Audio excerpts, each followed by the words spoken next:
भिंगा हुआ कपड़ा पहन के आएगा तो रास्ते में रहेगा। वैशाली जिला के लालगंज प्रखंड के फतेहाबाद बोरहा मंदिर पर आयोजित होने वाले शिव शक्ति महायज्ञ को लेकर एक बैठक आयोजित हुई। अखिल भारतीय धर्म संघ के प्रांतीय अध्यक्ष पंडित रमाशंकर शास्त्री की अध्यक्षता में हुई इस बैठक में आगामी 18 जनवरी से 26 जनवरी तक होने वाले शिव शक्ति महायज्ञ के रूपरेखा पर विचार विमर्श किया गया। इस यज्ञ का प्रारंभ 18 जनवरी को कलश यात्रा के साथ होगा। यह कलश यात्रा लालगंज के बसंता जहानाबाद घाट से प्रारंभ होकर यज्ञ स्थल तक आएगी, जहां कलश पूजन के साथ यज्ञ प्रारंभ होकर 26 जनवरी तक चलेगा। यज्ञ भारतीय धर्म संघ के प्रांतीय अध्यक्ष पंडित रमाशंकर शास्त्री के साथ साथ बनारस के आचार्य और स्थानीय विद्वानजनों के सानिध्य में संपादित होगा। इसके लिए यज्ञशाला के साथ साथ कई मंडप और द्वार का निर्माण कार्य भी चल रहा है। इस बैठक में पैक्स अध्यक्ष विवेकानंद ठाकुर, विश्वनाथ तिवारी, स्थानीय जितेंद्र सिंह, टुनटुन सिंह, विनोद सिंह समेत कई लोग उपस्थित शामिल हुए। ये जो हो रहा है मीटिंग, इसका क्या उद्देश्य है? जग फतेहाबाद बोरहा में हो रहा है। इसमें शीतलहर पंचायत, गुरमिया पंचायत, बगल के पंचायतों का काफ़ी योगदान है और साथ साथ हमारे पूजनीय बाबा का सानिध्य है। इसमें बड़े अच्छे अच्छे विद्वान लोग, आचार्य लोग आवेंगे। तो आज मीटिंग उसी को लेकर है? उसी के लिए मीटिंग। कथावाचक कहाँ के रहेंगे? कथावाचक तो प्रमुख हमारे रमाशंकर शास्त्री जी बैठे हुए हैं और इन्हीं के माध्यम से अनंत कोटि के विद्वान लोग यहाँ। इस मंदिर का धारणा क्या है? इस मंदिर के बारे में थोड़ा बता सकते हैं? यह मंदिर बहुत पुराना मंदिर है, 500 वर्ष पुराना है और शुरू से ही इस मंदिर का धारणा है जो यहाँ आते हैं इच्छा पूर्ण होती है और आज तक जो मनोकामना मांगते हैं उसको। हाँ, मनोकामना पूर्ण होता है और उसी उद्देश्य से यज्ञ भी हो रहा है और बड़ी सादगी के साथ, सद्भाव के साथ यह यज्ञ संपन्न हो। क्या अपील कीजिएगा आम भक्तों से?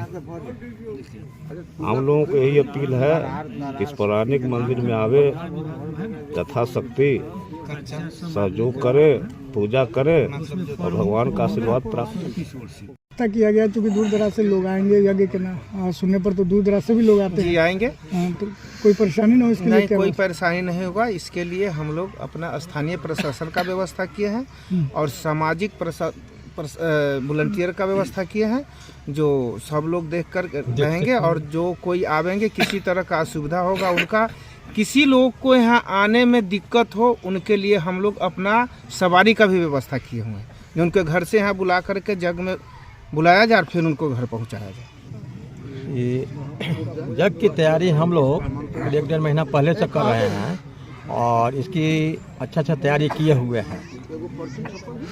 और जो आज जो हम लोग बैठक जो किए हुए हैं कि जग के लिए क्या क्या होगा, किसके लिए बैठाना है, क्या नहीं करना है, ये सब के लिए हम लोग विचार किए हैं अगला कार्यक्रम के लिए। मैं पंचायत से हूँ, लेकिन ये सटे हुए हैं, हम लोग अपना घरेलू संबंध बना कर रखे हुए हैं, बगल में ही हम लोग का है। कौन सा यज्ञ और कहाँ पे हो रहा है? ये यज्ञ बोरहा में हो रहा है, जो लालगंज ब्लॉक में आता है जी। और 18 जनवरी से 26 जनवरी तक का है। कौन सा यज्ञ है? ये शिव शक्ति महायज्ञ है, जिसको रुद्र चंडी भी कहा जा सकता है। क्या महत्व है इस यज्ञ का? क्या महत्व है इस यज्ञ का? भाई यज्ञ का महत्व अगर पूछोगे तो यज्ञ के बिना संसार में ही कुछ नहीं है।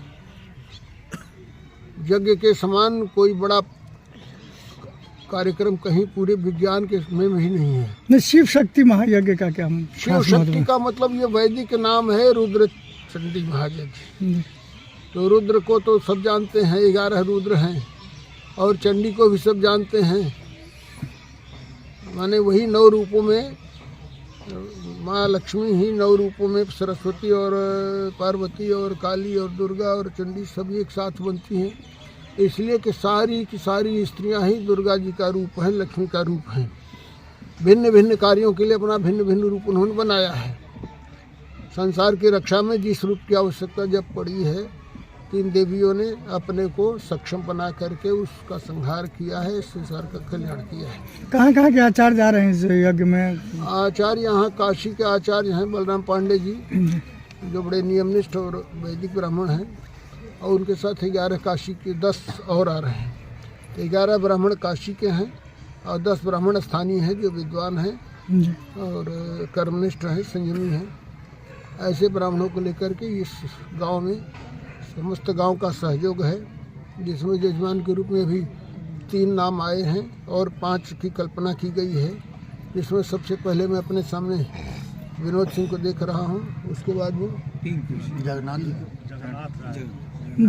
इस तरह से 5 यजमानों की व्यवस्था है और 18 तारीख को प्रातःकाल 8 बजे से कलश यात्रा के लिए कुमारी कन्याएं और महिलाएं, सौभाग्यवती महिलाएं यहाँ से जाकर के लालगंज बसंता घाट से जल पूजन करके वहाँ से कलश लेकर आएंगे।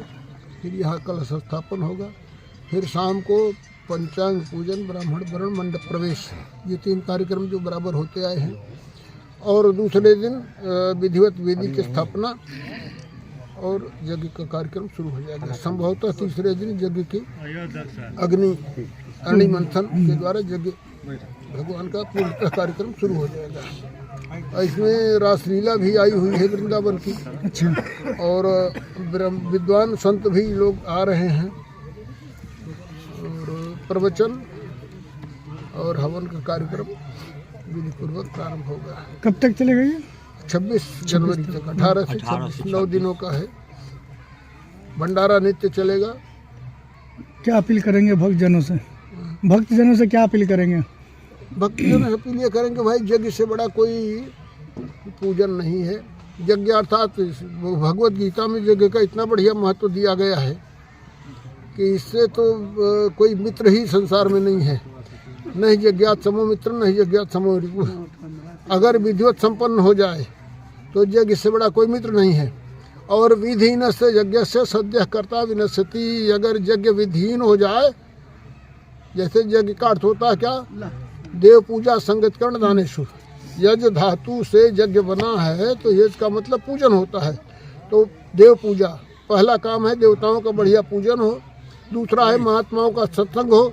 तीसरा है दान हो, उसमें भंडारा हो, अन्नदान हो, द्रव्य दान हो, वस्त्र दान हो, जो कुछ भी सामर्थ्य के अनुसार दे। इसलिए ये 3 काम ही यज्ञ बनकर यज्ञ के नाम से जाने जाते हैं। बाकी और इस यज्ञ से लोक परलोक ही नहीं, अब हमारे विज्ञान वाले तो ये भी कहते हैं कि भाई इससे ऑक्सीजन की सुरक्षा भी होती है और बादल भी बनते हैं। जो भारत ऋषि और कृषि प्रधान देश है, जिन दोनों में यज्ञ की आवश्यकता है। वर्षा के लिए यज्ञ की आवश्यकता है और ऋषियों के लिए भी वर्षा की आवश्यकता है, यज्ञ की आवश्यकता है। इसलिए सृष्टि का पूरक ही यज्ञ है। सृष्टि यज्ञ के बिना सृष्टि का कोई संरक्षक नहीं है।